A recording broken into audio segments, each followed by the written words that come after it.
they were shocked because no one gives back contracts in Northern Ireland. And I said, thank you very much, no thanks.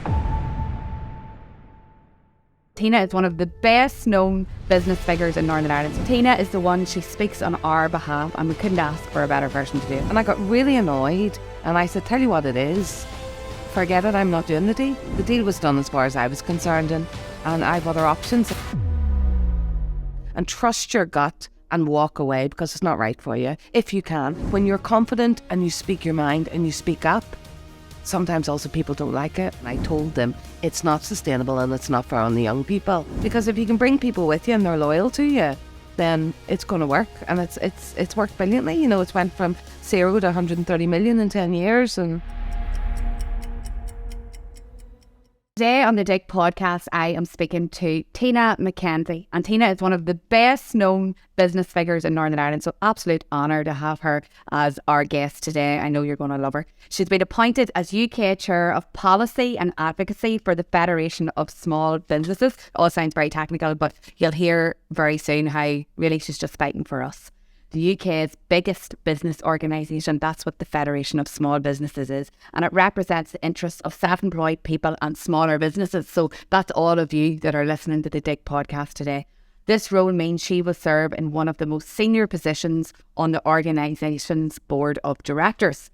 It also means that we have a strong business advocate right at the heart of FSB who can take the message directly into Parliament at Westminster and hopefully get changes for us. Tina is the one, she speaks on our behalf, and we couldn't ask for a better version to do it. She is CEO of Staffline, which is the largest recruitment agency in Northern Ireland and are the second largest across the island. Employs over 200 people and has up to 8,000 contractors. Those figures might have changed. Tina will keep me right whenever I get talking to her here.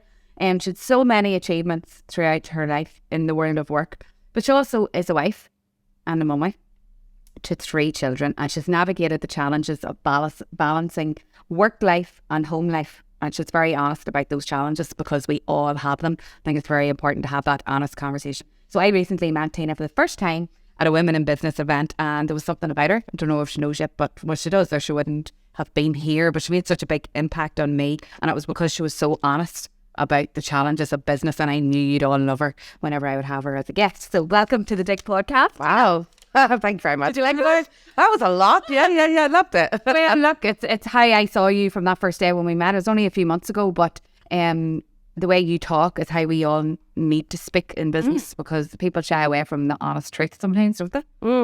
I think sometimes the more successful people get, the more they think they have to keep polishing and you know, being corporate and being professional is important, but being authentic is more important. So yeah. And you're very authentic, and you're trying to be myself. You know? Exactly. But also people buy authenticity. They know when they're just when they're just listening to lines that people don't really mean or someone else has written for them.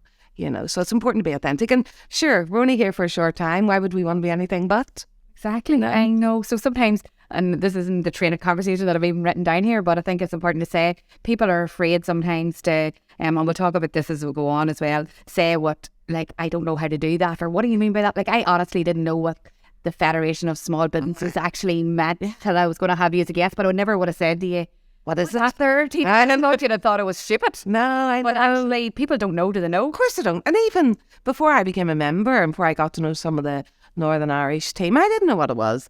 And yes, it's the biggest business organisation in the UK and in Northern Ireland, by the way, 6,000 members here locally.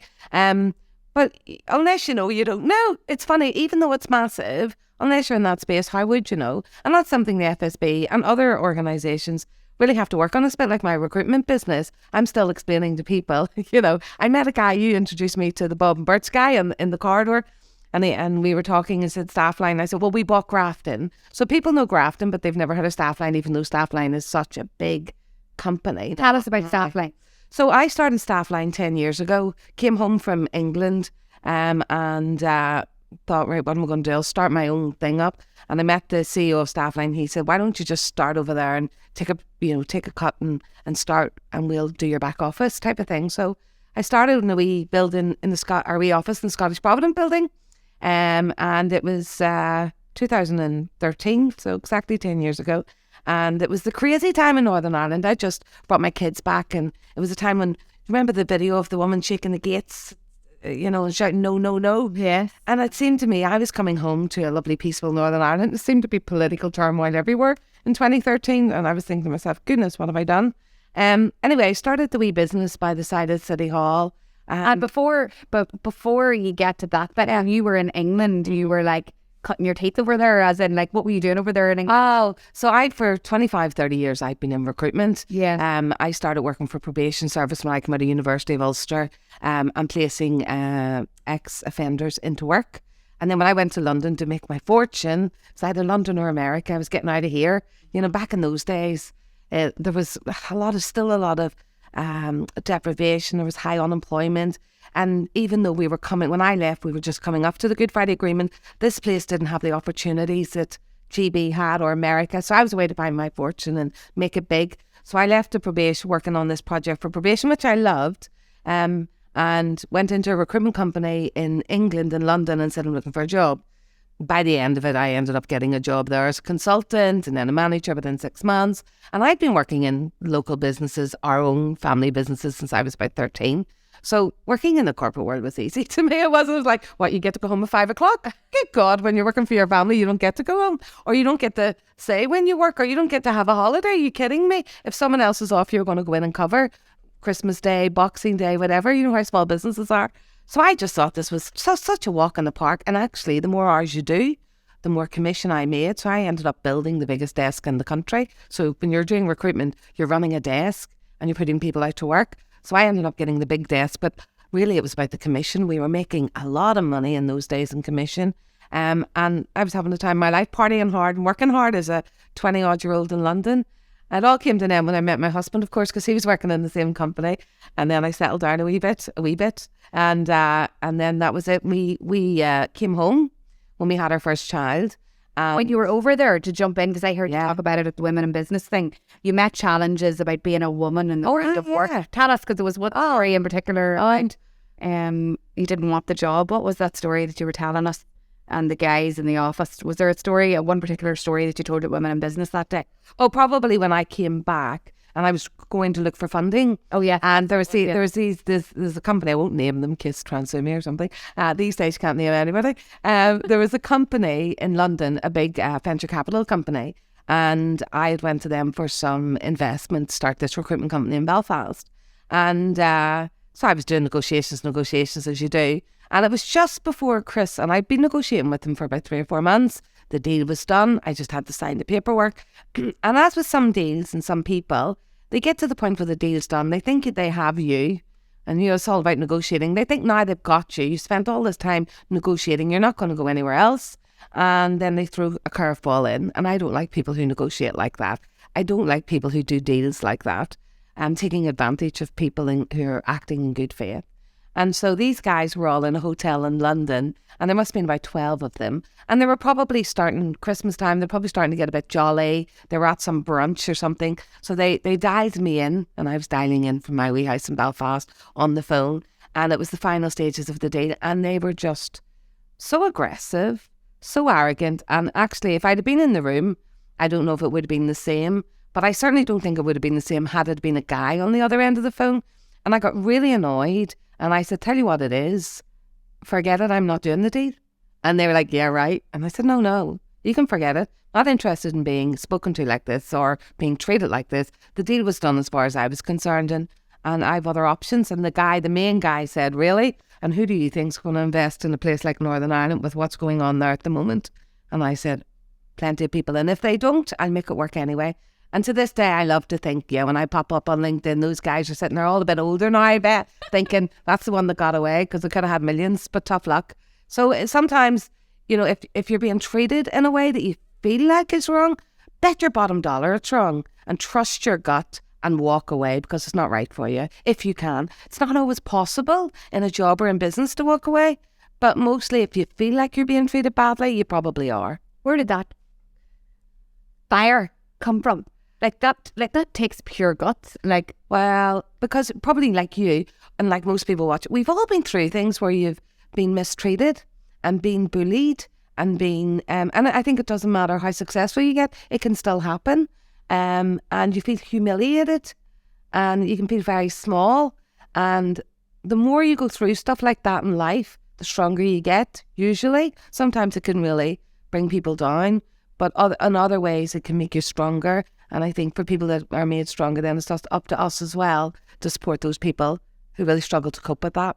So, there'll be people listening that don't have that courage, but perhaps you telling that story will light a wee fire in them to say, I'm going to have the courage. And I have to tell you, I've been bullied plenty of times in business, plenty of times, and I've walked away. And I remember I was at a team event, and I don't know, I don't do so well in these big, even though I'm a confident person, stick me in a forest with 40 people and say we're all going to do a team event.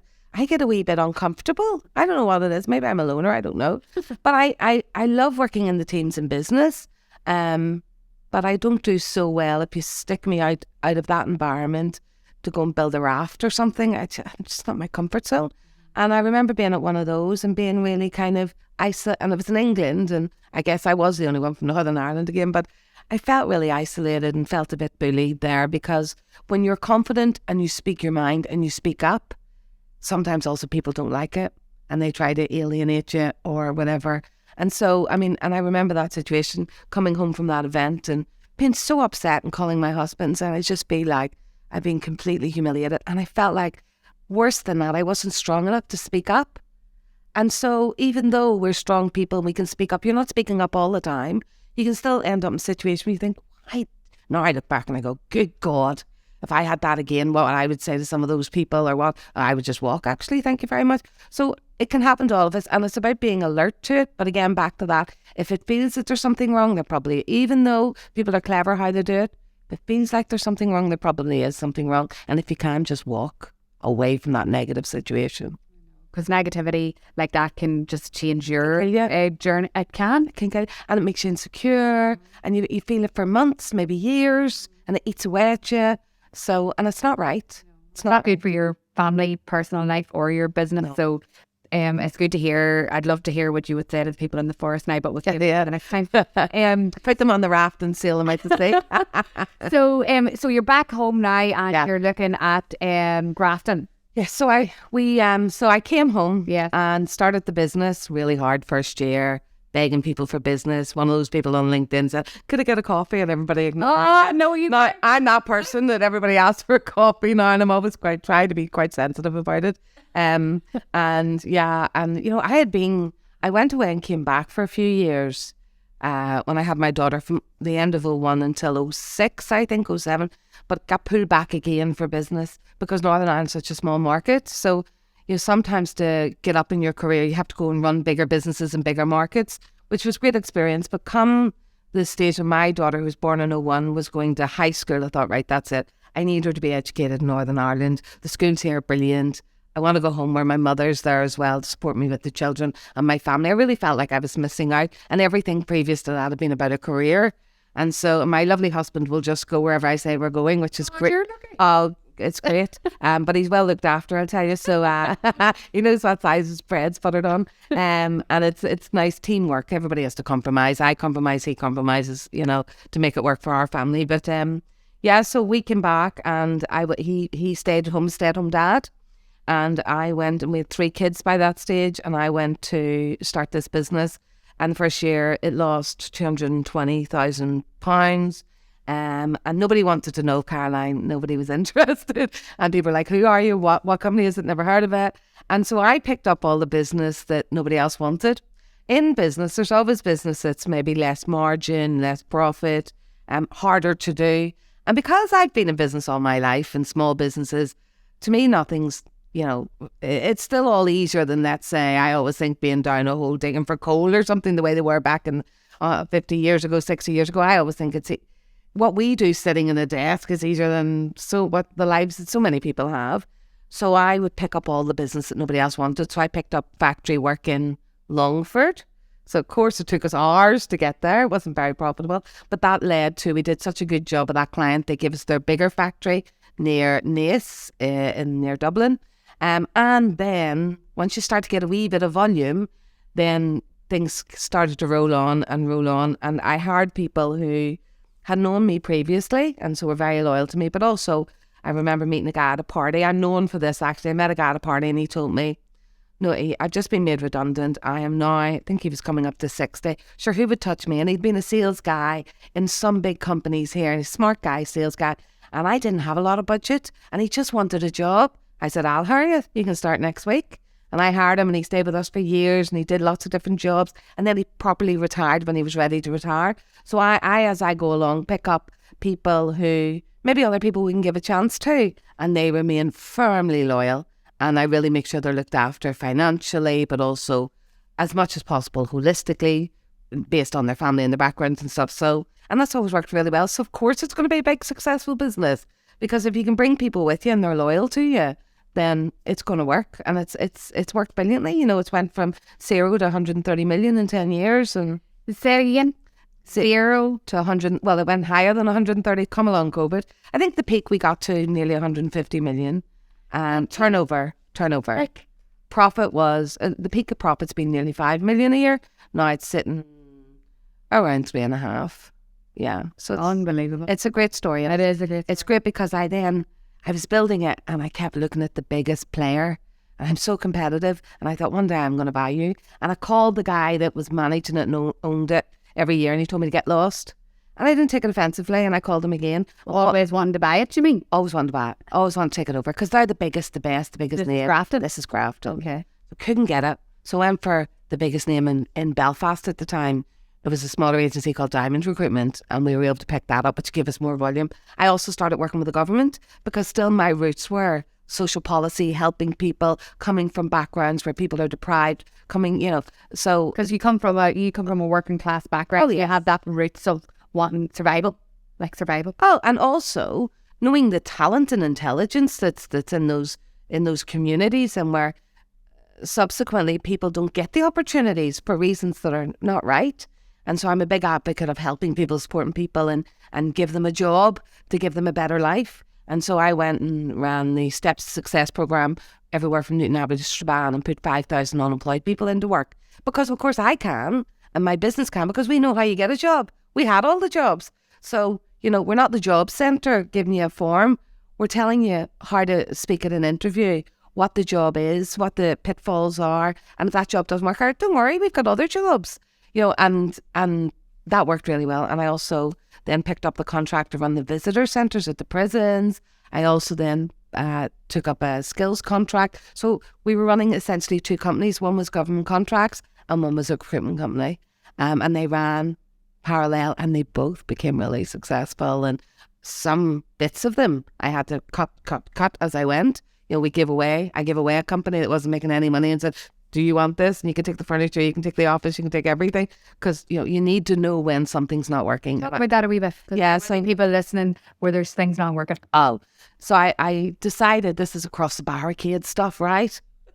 So I decided that I wanted to have a business that was both in East and West Belfast. I'm from West Belfast, and there was a business for sale, and they were at the Peace Line in West Belfast. They also had an office in East Belfast. I thought, imagine that. Imagine just being in both, and then I can cross-fertilise and mix the young people, and it was like a training for success for young people, 16 to 21. And I bought that business, not for a lot of money, but we still invested in it.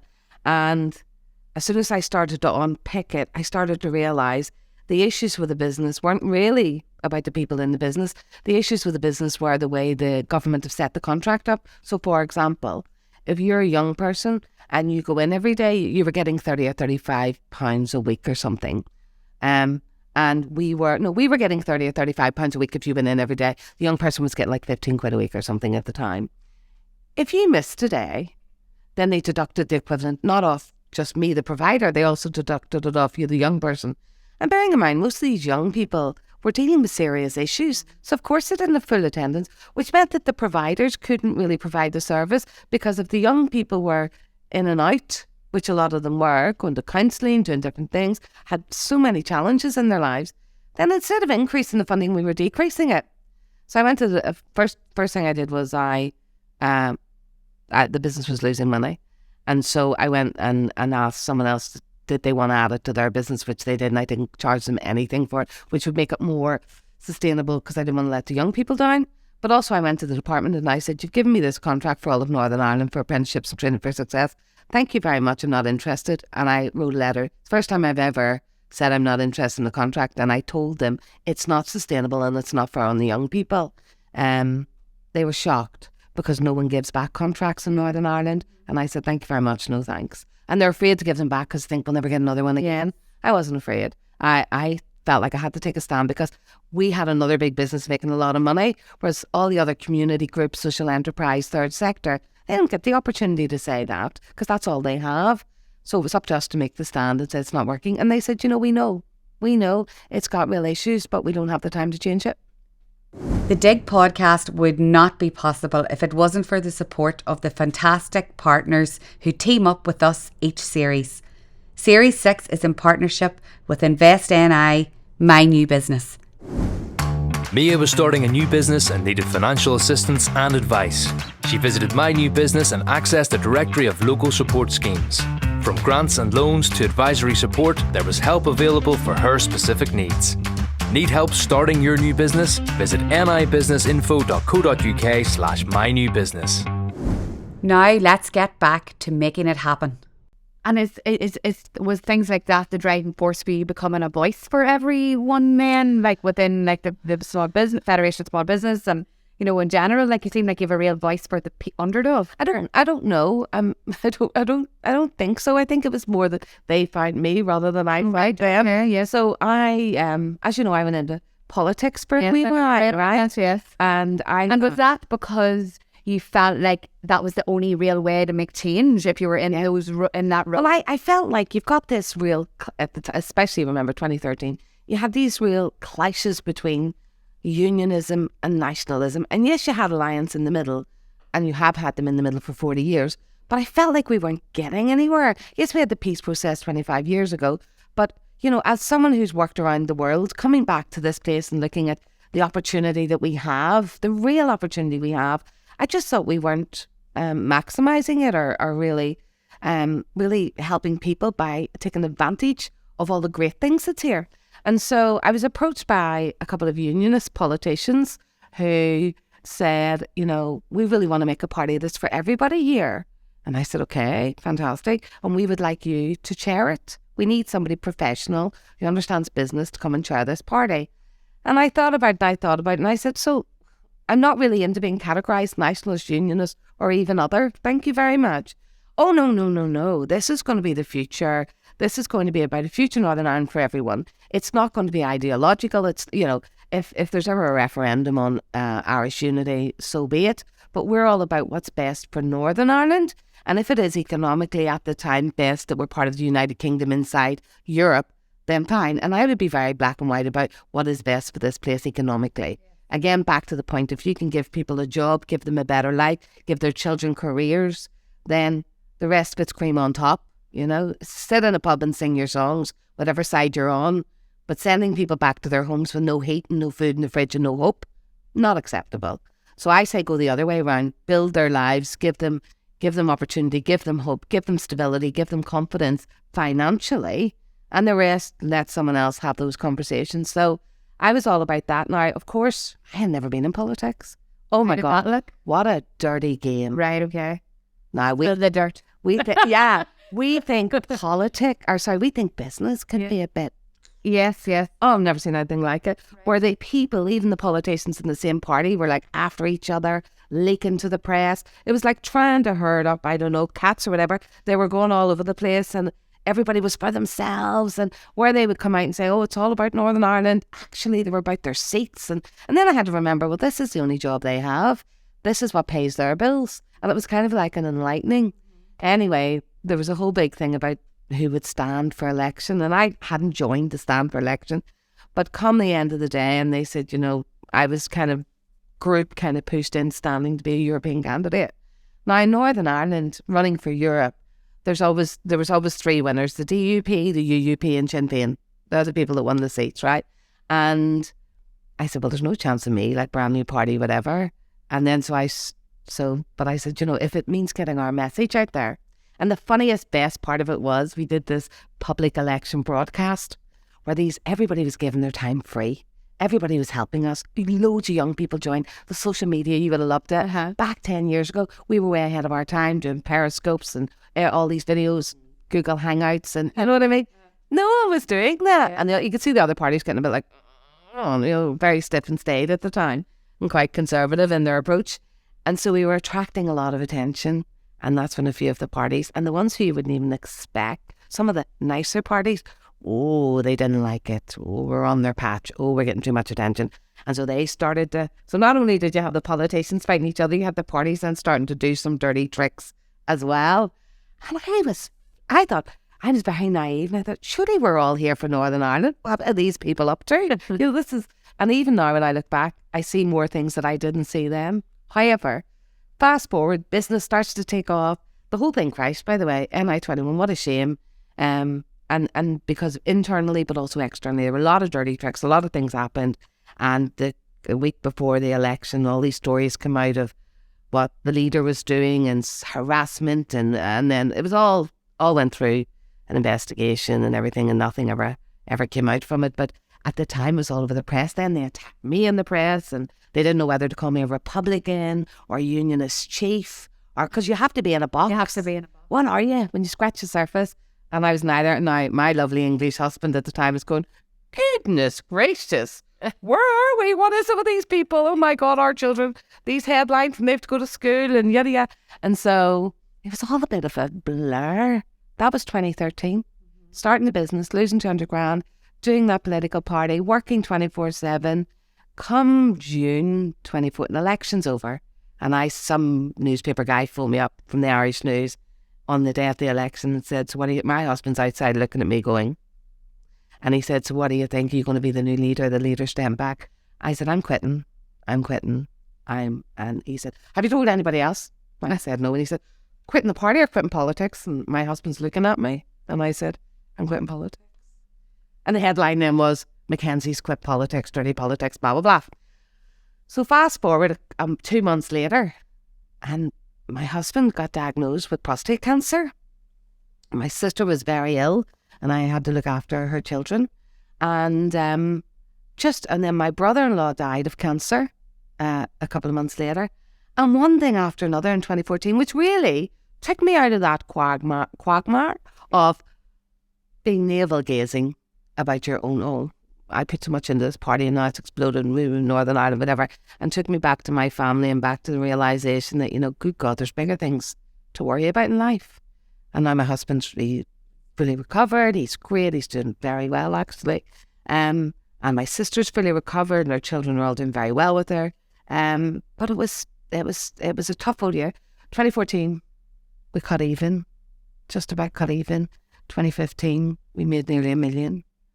And then it snowballed. So I still ring in your man every year from Grafton. It's me. Who? What do you want? Get lost, type of thing. And then one day I called him and I said, it's me. And he says, oh, it's interesting. It's different tone. Because we're selling to this big European outfit, but they're taking quite a long time. And we'd like to get moving. They obviously needed to get moving quicker than the Europeans were moving. They've got a brilliant deal to sell Europe. But what about just Ireland for you? And I only wanted Ireland. Yeah. And I said, I'll be down there. So I met him the next day and we had the deal done within a week. And the part of the deal was, can you move quickly? And we had it bought within 2-3 months and put it together. And actually, by the time I got to Grafton, I was the same size as Grafton. It was, I think they were 65, I was 65, which brought it to about 130 million. They were about a third of my profit. My 65 was making 3 times the profit they were. And why was that? Because I ran it like it was my, I still do. I know every invoice. I know every booking nearly. It's so big now, it's tough, but I just treat every penny as if it was that first year. So if you treat your business when it's making loads of money, the way you treated your business in the first year when you were losing money, I think that's really important. It's when everybody gets very relaxed and goes, oh, this is a big, we've got offices in every city in Ireland, oh, we've got all these on site, so we've got money in the bank, we've got cash, we've got this. If you relax on your laurels, it can go just like that. And people coming into your business who are like, oh, it's part of a big company, oh, I don't have to try so hard, yada yada. Some of that culture can come from the top. So it's making sure the people around you are also as passionate about the business, if possible, as you are. So I think it's got this great, amazing senior team. Half of them are better than me, to be honest with you. Maybe they're all better than me. And I actually could walk away tomorrow and they probably, you know, it would continue on. They do a fantastic job. They don't need me anyway. So, I mean, I'm still there building new parts of the business, looking for new opportunities, new acquisitions. I've just come back from the Philippines because I'm going to have a business where I bring Filipino nurses to Ireland. Are you? Yeah. So I've said all of that. So I'm looking at all the extra opportunities. I'm also with Federation of Small Business. It was after politics, to get back to your question, that they approached me. They'd met me in politics and they had said to me, well, you know, we're really interested in you. Would you like to join our committee? Of course. I said, yeah. Then they said, would you like to chair it? And I said, of course. Yeah. Why wouldn't I? And most women will say, no, I've never chaired anything. Or I said, yeah, sure. Well, how hard can it be? I always think that. And you just learn as you go. Learn as you go. That's men do. Pick it up as you go. And usually we're doing a better job than people who've been doing it for 10 years. You know, it's nothing's really that difficult if you're doing it with the right spirit and intent and you're open to saying what you don't know, you know. So I said, yes, I'll chair it. So I chaired it and then I started to do lots more media. But what had happened was that all the bad things that had happened to me in politics really helped me be in the media, take political meetings, do lobbying, get to London and go to committees and give evidence. All of that bad political experience I had set me up for this. So I guess no matter what, and it was really terrible times. No matter what happens to you, you know, they say that coal under pressure becomes a diamond. That no matter what happens to you, that it's preparing you for something else. Trust me, it's probably preparing you for something else. And I watched you in a video, like sitting there representing the businesses here, and you were talking to somebody in Westminster. I don't know who that man was, and it's like, so you know the businesses. I don't think he called you by your first name, but he said, you know the businesses. What do they need? And you were saying businesses need, you know, like you talk about the energy crisis. And you're talking about. It's like, oh my God, there's somebody who understands us actually doing this. So I just want to say to you, I don't take that for, like, I looked and I thought, fair play to her, we need people like you. But yeah, you have that confidence, but wasn't always there. You kind of built it as you went along. And it's not always there either. Sometimes you're sitting there in a room and you can sometimes feel a bit. We all do.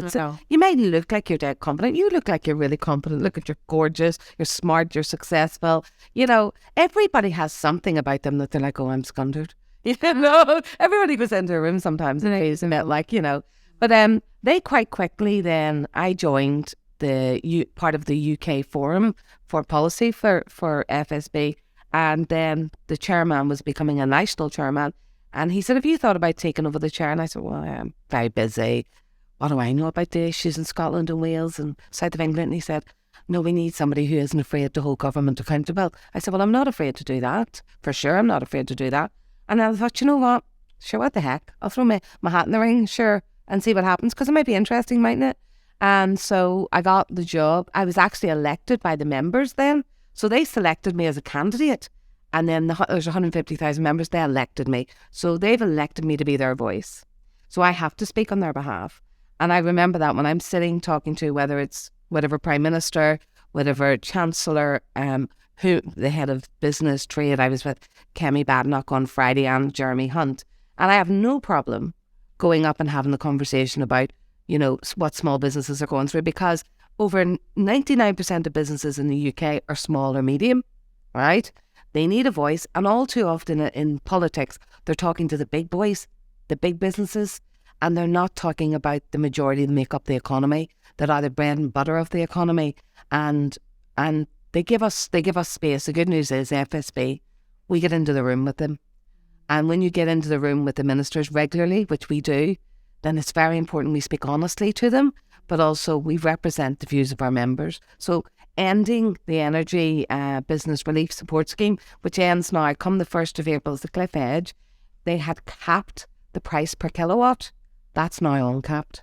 So I've been speaking very strongly in the media and also directly to them. And the good news is the politicians in Westminster know this, that whatever we say to them, we're not saying something different to the media.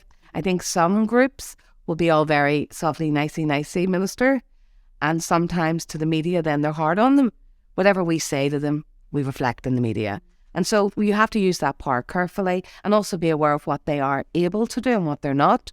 because sometimes an individual minister is really on your side, really wants to fight for small business, has come from small business, but maybe there's other things in the cabinet that's holding them back, and they're very honest sometimes about what they can get for us. And so sometimes you're negotiating, but you can't necessarily go out and tell your members, look, we didn't win on this, but we got that. You know, it's a bit of a quid pro quo. So it's like our business. You're negotiating all the time. Yeah. And you're a great public speaker. Like, I wanted to talk about that because I watched it on all the different videos, and like I think within business now, there's this need to be more vocal, to be heard, isn't there? Like, I mean, I suppose I'm thinking about social media and how you really need to put a voice to your brand, and people buy from people and all of that stuff we know, but it's very hard for some people to be that.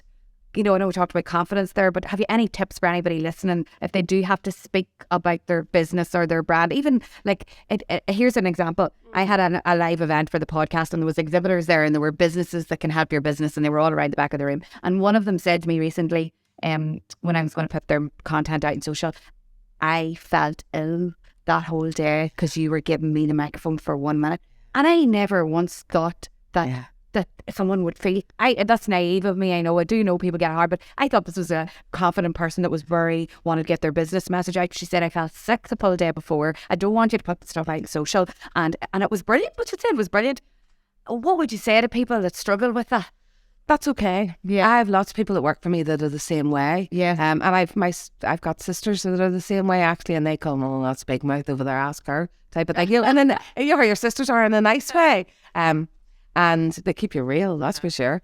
I think it's okay. Yeah. Not everybody is comfortable with doing public speaking, and we all have different talents. And I'd say if you're not okay with it, it's back to that. If you're feeling sick about something, life's too short. Don't force yourself to do something that you feel sick about. So if you want to say no, say no. And if it's to someone like you who's coming along, and then I would be saying, Caroline, I really don't want to do that, but is there something else you could do to help me with my brand? And I know you would then say, I tell you what I'll do. I talk about it for you. I'll do the pictures. I felt it so bad. I said, if you had said that to me, I would have did your pitch, and then you could have just finished it off or something. But people are so shy. I know. And they don't want to tell you how sick and nervous they are. And what I would say is this, though, is that it's a bit like when I started doing media. The more you do something, the easier it gets. That's it for sure. That's a definite thing. Whether it's riding a bike or driving a car, the more you do it. So yes, it's important to push yourself out of your comfort zone. But if you're physically sick, life's too short. Don't make yourself more sick. So look for someone in your business that isn't physically sick. Train them properly to speak for the brand. Look for other ambassadors. Get other people who love your brand. Get the fans. We talk about the fans of a brand. Get the fans out to talk. But the one thing you can do is this. Is make sure wherever you go, try and take a picture. Like I was walking out, and the guy from Bob and Bert's was walking out, and the first thing you said was, let's get a picture. They say if there's not a picture, it didn't happen. Now, I'm a bit like, oh God, scundered with pictures every time, everywhere. Now I'm kind of used to it, saying wherever I go, I had a meeting yesterday with Roseanne from Women in Business, and we're going to do this exciting project to help women with childcare issues get back into work. And I say women because it's mostly women. And whilst the funding isn't yet coming through from Stormont, which has been agreed in Westminster, which is a real problem for Northern Ireland, by the way, and for especially most of the women that are struggling to pay these childcare fees. And some of the childcare providers are struggling as well, and they're closing down. So I'm really pushing that in London, but that's another story, to get that money in here and to get it ring-fenced for childcare so it doesn't go into the black hole of the budget of Northern Ireland. But her and I were in scheming about what else can we do to help these women. And then somebody said, oh, can we get a picture of you? And it's really important to take that picture to show that we're working on this, we're aware of it, we're doing work around it, and we're going to come up with a solution, because women that get their heads together on things normally do come up with a solution, let's face it. I think if you don't really want to speak, but take a picture of where you go and what you do, even if it's not of you, of your brand in different places, if it's a handbag, wherever people are buying it from, the flag, whatever, just try and get as much on social media as you can so people can start to follow a story. Think about it as a story. Don't interrupt it and have nothing for 6 months. People, you lose them. Keep a wee story going, whether it's every few days, just to update people about as if the business is a friend of yours. Wait till you hear what the business is doing today. Wait till So I think that would be my advice if you don't want to talk about it. I love that. People will be like, thank God I don't know how to talk. Listen, I didn't talk about my business as it was growing because nobody wanted to listen. See today, there's requests galore, and I don't Like me, look at the Digg. Tina, when you That's all right. on the Digg pod. And the thing is, and you'll say yes to people you like. Oh, thank you. You know, but you will say, and you'll give time to people who you think are authentic and real and are trying to do good things. But you know, you're inundated. Once you're successful, you're inundated with help and support, and you don't need it. That's the thing. That's a Not fair. It's not fair. No, that's why we're a champion for people that do need us, that we will help them. So I'm going to bring it to an end. But before we do, all of this is all great. And you did talk about a few struggles there with health and family and stuff. But at Women in Business Conference, you talked about a regret that you had. And I just want to talk about it because I don't know if you remember saying it, but I do. Loads of people listening, men and women, that have regrets about their family because they were pushing on with their career. Tell us about that a wee bit. So, and actually afterwards I went home and I was... No, I thought it was brilliant. I went home and I thought about it and I thought, God. And I was talking to my husband about it because it's a real sensitive thing. Emotional. Like I was telling my husband. It is emotional. Yeah. And I went and talked to my kids about it as well. Yeah. And my daughter was like, catch a grip. Wise up, yeah. Just catch a grip. So what I had said was, when I look back, and I think maybe it's because my children, 2 of them are now away to university, and one, I've still got a baby who's 13, my baby, who doesn't really need me at all, by the way. So, 13-year-olds tell us what to do. Are you wearing that? Are you going out in that? What the hell? So what I said was that someone asked, did I have a regret? And I said, probably one thing I question myself about is I was always striving to make it to the next level, build something bigger, always giving back to all these companies. And probably when I look back, I used to leave. When I was in England building my career, I had at one stage I was working internationally, and then I was working right across the UK. I would leave on a Monday morning and I wouldn't get home till Thursday night, and my children were young. And I was very, very lucky to have a wonderful husband who's just brilliant. Kids worship him. And that was our partnership, and I built the financial security we have, and he built all the other security, and that's as equally, maybe more valid, because I know a lot of women are the people doing that, and I recognise how important that is. But I often look back and think, good God, should I just have not given so much? Should I not have been away so much? Could I have, when I look at the pictures of the kids when they're younger and you get all them, you go, look at them, they're just, and you can't go back. And I think, could I have been with them more? Not even them missing out. Did I miss out?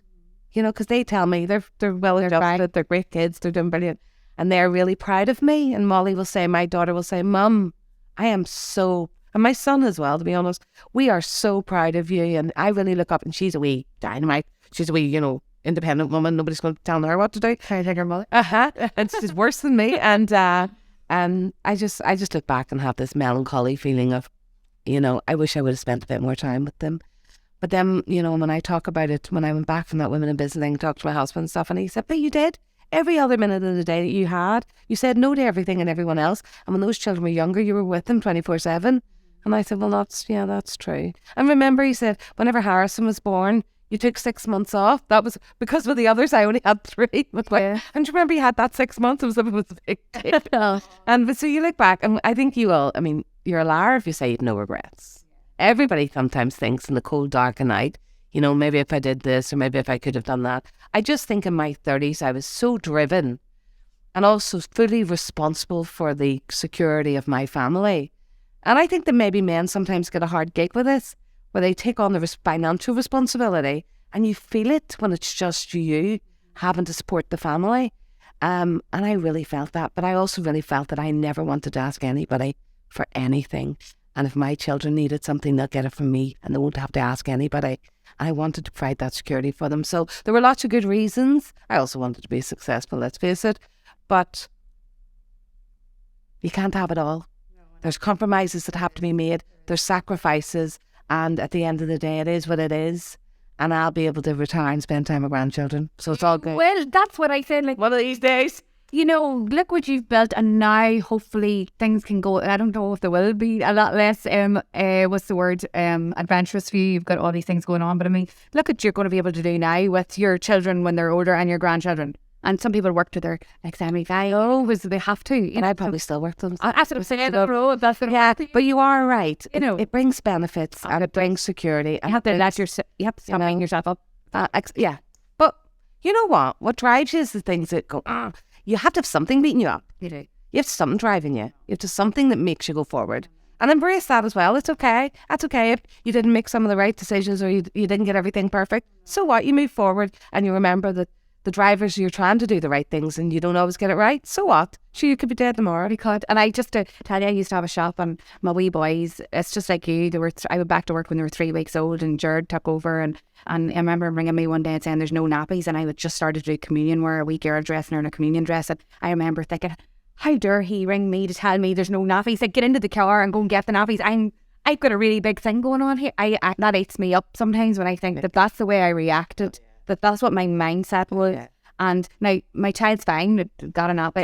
yeah. But I mean, I beat myself up about that, and then I'm like, no, I was trying to do. You were trying to do your. And also the thing is, you can't be in business and you can't be in a job where you're giving it everything and be able to think about all that as well. No. So, you know, a lot of women who come back part-time, I fully get it. I try to create as many jobs. Everybody in my business can work flexibly. Everybody in my business can work from home if the job allows. Most of the jobs do, by the way. So I think it's important for employers to realise, and for people, women returners as well, who come back part-time, is that you can't do it all. You know, I know you can't. And I'm lucky I had a very supportive husband who didn't have to work then because he was looking after, and I was earning what I was earning. But most people aren't in that situation. So something's going to suffer. So look, again, you were doing your best and he was doing his best. But if you were at home, you would have went and got the nap. I would have. Do you know what I mean? You went that's the thing. That's the thing. You know, that's terrible. He doesn't listen to the podcast, so we'll be fine. That's all right. But no, look, you do what you have to do. But it's so lovely for you to share that vulnerability, because we're all feeling it, really, is what I'll say. I know you're rushing off. God knows where you're going next. I'll hear when we come off air. But I just want to, if anybody wants to follow now your journey on where you're it's LinkedIn that we see you most, isn't it? Yeah, or you on Twitter, if you want to see what I'm doing every day. I now take a picture nearly every day of what I'm doing at Tina McKenzie, without the IE, at Tina McKenzie on Twitter or on LinkedIn, and reach out. And if you're reaching out for a coffee or whatever, I'm really sorry I can't do all those coffees. But you know, if I'm gonna have, we should have a coffee then. And all the people that have asked me for a coffee, we're gonna invite them all. There's another thing for us to do. But I just want to say thank you so much. Like this is series 7, and I couldn't get people to come on my podcast at the start. People were like, who has she, and why would what, and sure, why would what, and you applied on. I swear to God, I kept going, and I'm here today, and sometimes I'm like, oh my God, I can't believe she said yes. But I suppose if anybody's listening, it's that just go and ask, and keep asking like you did with Grafton. But you kept asking me too. You asked me, I felt like, oh God, and then when he asked me, it reminded me, because sometimes you're so busy, by the way, it's not that people are not getting back, it's like you haven't thought about it again. And then when you came back, I thought, good God, I better go back to her, because also you're the type of girl you don't really say no to. Well, she then kept going. Right. So she's going to say yes someday, but anyway, I suppose the message in that is keep going. Yes, keep going. And if we are the type of people that humiliated ourselves and begging for business or begging for don't worry about it. No, they'll get you where you're going. We all do. Knock yourself out. Thank you so much for being a guest, and I'll be looking forward to that big coffee day we're going to have. Oh, definitely. Thank you for listening to another episode of the Digg podcast. It's an absolute privilege to be your host every week and to spend time with the most driven, inspirational people. Don't forget to tag us on social at Digg for Success if you enjoyed this week's conversation. And until next week, keep taking those steps to making it happen in your business and in your life.